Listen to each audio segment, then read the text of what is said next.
حضرت یوسف علیہ السلام نے خواب دیکھا کہ 11 ستارے، سورج اور چاند یہ زمین پر اتر آئے ہیں اور یہ مجھے سجدہ کر رہے ہیں۔ اب یہ خواب آپ نے اپنے والد صاحب حضرت یعقوب علیہ السلام کو بتایا۔ فرمایا اذ قال یوسف لأبیہ یا ابت انی رأیت احد عشر کوکبا والشمس والقمر رأیتهم لی ساجدین۔ حضرت یوسف علیہ السلام نے اپنے والد حضرت یعقوب علیہ السلام سے کہا کہ اے میرے ابا جان، میں نے خواب دیکھا ہے کہ 11 ستارے اور ایک سورج اور اس کے ساتھ چاند یہ زمین پر اتر آئے ہیں اور مجھے سجدہ کر رہے ہیں۔ آپ علیہ السلام نے حضرت یعقوب علیہ السلام نے اپنے فرزند حضرت یوسف علیہ السلام سے فرمایا کہ اے میرے بیٹے، یہ خواب اپنے بھائیوں سے بیان نہ کرنا، ورنہ وہ تجھ سے حسد کریں گے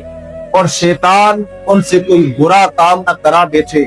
تیرے بارے میں کوئی جال نہ بچھا بیٹھے۔ یہ اپنے بھائیوں سے بیان نہیں کرنا۔ حضرت یوسف علیہ السلام کا حسن، آپ کا جمال بڑا عروج پر تھا، اور روایت میں آتا ہے کہ آپ کی عمر 7 سال یا 12 سال یا 17 سال اس وقت تھی۔ آپ علیہ السلام کو ایک مرتبہ بھائی جو ہے وہ آپ کے والد صاحب حضرت یعقوب علیہ السلام سے اجازت دیتے ہیں کہ آپ کا جو فرزند حضرت یوسف علیہ السلام ہمارا بھائی ہے، سوتیلا بھائی ہے، آپ ان کو ہمارے ساتھ کر دیجئے تاکہ ہم ان کو کھیتوں میں لے جائیں، باغات میں لے جائیں، ان کو گھمائیں، سیر کرائیں، ان کو پھل وغیرہ کھلائیں۔ حضرت یعقوب علیہ السلام نے کہا کہ ایسا میں ہرگز نہیں کر سکتا، کہیں جا کے نقصان نہ ان کو پہنچا دو۔ تو وہ گواہیاں دینے لگے کہ نہیں، ایسا نہیں ہوگا، ہم ان کو سنبھالیں گے، ان کی حفاظت کریں گے اور صحیح سلامت پھر آپ کے پاس لے کے بھی آئیں گے۔ لیکن انہوں نے پلاننگ بنا دی تھی کہ حضرت یعقوب علیہ السلام اپنے 2 فرزند حضرت یوسف علیہ السلام اور ان کا جو سگا بھائی ہے بنیامین، ان سے بڑی پیار، ان سے محبت اور رواداری والا سلوک رکھتے ہیں۔ ہم سے اتنا پیار نہیں کرتے جتنا ان سے کرتے ہیں، لہذا ان دونوں کو راستے سے یا حضرت یوسف علیہ السلام کو راستے سے ہٹا دیں تاکہ راستہ صاف ہو جائے، کوئی ہوگا نہیں تو پھر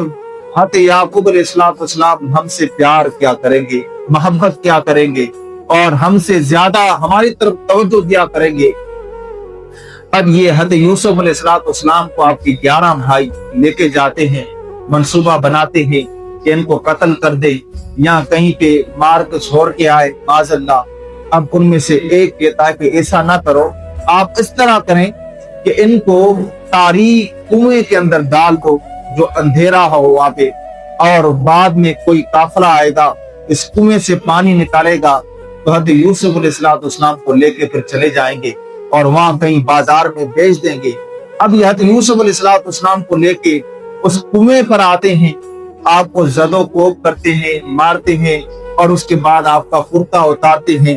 اور حضرت یوسف علیہ السلام کو اس کنویں کے اندر ڈال دیتے ہیں۔ اب کنویں کے اندر آپ کو ڈالتے ہیں، حضرت جبریل علیہ السلام کو حکم ہوتا ہے کہ جلدی جائے اور کنویں کے نیچے آپ پر بچھا دیں تاکہ اس پر حضرت یوسف علیہ السلام بیٹھ جائے۔ حضرت جبریل علیہ السلام اوپر سے آتے ہیں اور کنویں کے اندر جاتے ہیں اور پر بچھا دیتے ہیں۔